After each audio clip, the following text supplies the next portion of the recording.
So now I'm a coach and a trainer for several young people. That transition's been a whole new learning experience. It's totally new and fresh. Sometimes I feel like it's a little bit more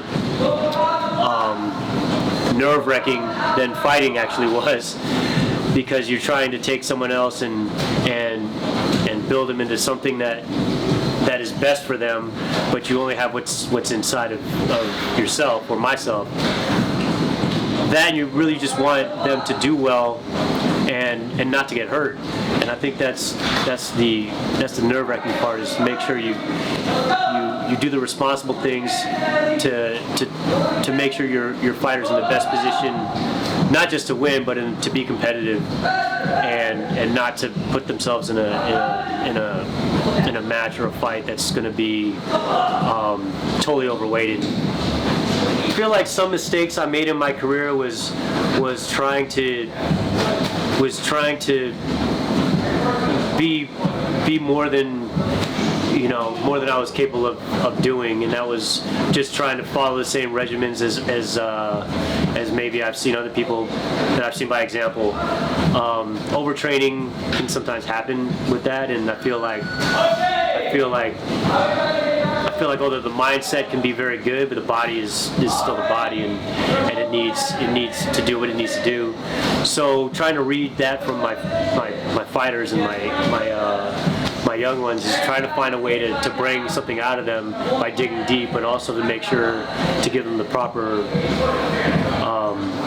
mental and physical rest they need, rather than how I was doing it, which was going 6-7 days a week, 2 times a day, fighting through it no matter what, fighting through injury, when sometimes a rest might have been needed.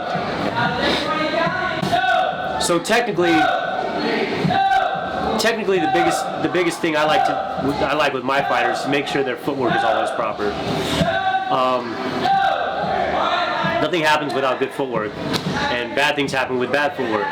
So a lot of things I work on is a lot of balance, making sure things are always in line from the feet to the head, and I try to make sure that we don't break those fundamentals unless it's on purpose, because there's always going to be some sort of, there are always exceptions to the rules, but unless we don't have our fundamentals correct, then we can't know when to break them.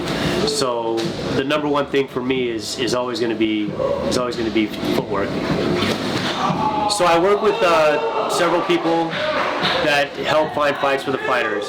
One is always to make sure to network with other people in the community. A lot of my partners that I have with my crews, whether it be Pacific Ring or Omega Martial Arts, is making sure that we always network with the promoters or with other trainers. I think with the internet it's been really good, because we can always DM or email or whatever.